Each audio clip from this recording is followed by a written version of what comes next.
Okay, now we will see the another example of hybrid inheritance, a virtual base class and constructor call. So now constructor call is a new thing which was not added in the earlier video. So we have to consider this example. यहाँ पर आप देख रहे हैं कि एक class A है, okay, and there is one class B which is virtually inherited from publicly from class A. उसी तरह से क्लास सी है जो पब्लिकली इनहेरिटेड है from class A, and you can see class A is now virtual base class. Class D है which is inherited from class B and class C. So now hybrid inheritance and how the constructor call is managed. So as we all know that whenever a derived class object is instantiated, the base class constructor is always called. ठीक है, जब भी derive class का object हम बनाते हैं तब base class का कंस्ट्रक्टर हमेशा कॉल होता है.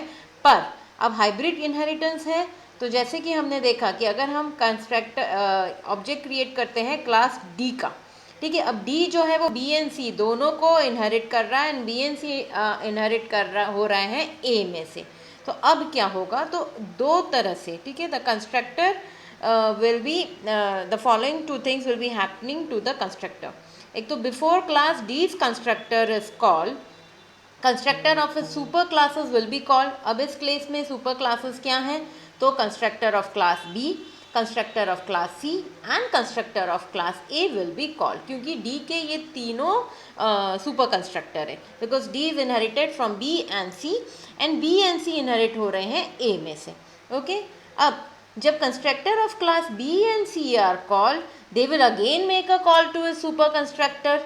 ठीक है, क्योंकि बी और सी का सुपर क्लास क्या है, ए है. तो अब बी एंड सी फिर से वापस किसको कॉल करेंगे, सुपर क्लास के कंस्ट्रक्टर को कॉल करेंगे. मैं एक और बार फिर से ये चीज़ समझा रही हूँ कि जब भी हम लोग हाइब्रिड इनहेरिटेंस का यूज़ करते हैं, कंस्ट्रक्टर कॉल एक जनरल प्रैक्टिस कंस्ट्रक्टर की क्या होती है कि जब चाइल्ड क्लास का ऑब्जेक्ट हम कॉल करते हैं या इंस्टेंशिएट करते हैं तब अपने आप बेस क्लास का कंस्ट्रक्टर कॉल हो जाता है. अब हाइब्रिड इनहेरिटेंस में क्या हो रहा है, क्लास डी है, उसके पेरेंट क्लास क्या है, B C, and B C के पेरेंट क्लास है ए. तो जब डी का ऑब्जेक्ट इंस्टेंशिएट हो रहा है then it will call the constructor of the super classes, that will be constructor of class B, class C and class A. फिर next चीज़ क्या होगी, अगेन बी जो है वो भी जब अपना कंस्ट्रक्टर कॉल हो रहा होगा तब उसका सुपर क्लास क्या है, ए. तो again it will make to their super class constructor call that is A. C में भी सेम होगा, उसका सुपर क्लास ए है, तो वापस वो जब सी का कंस्ट्रक्टर कॉल हो रहा होगा it will make the call to the super class constructor that is A. ठीक है, this is what happens when a constructor is called in the hybrid class. So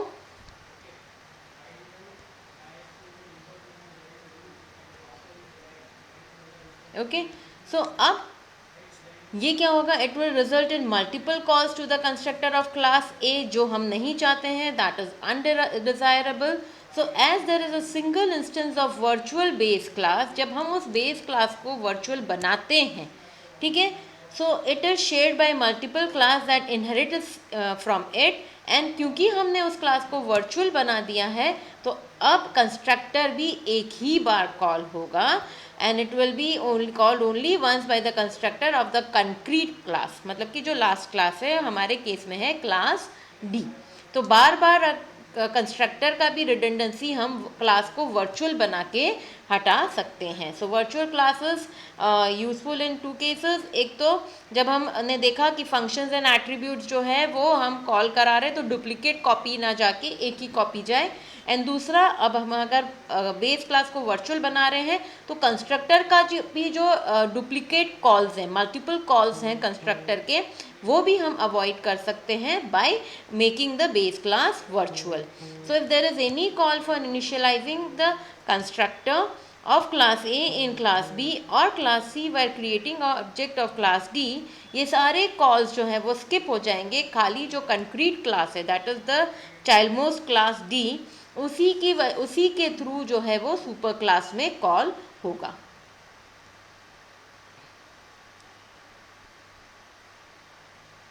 okay अब हमने फ्रेंड फंक्शंस वगैरह कर लिए हैं. Okay so this was all about your inheritance. अब inheritance के कुछ एग्जाम्पल्स जो है वो मैं आप लोगों को प्रैक्टिकली परफॉर्म करने के लिए दूंगी.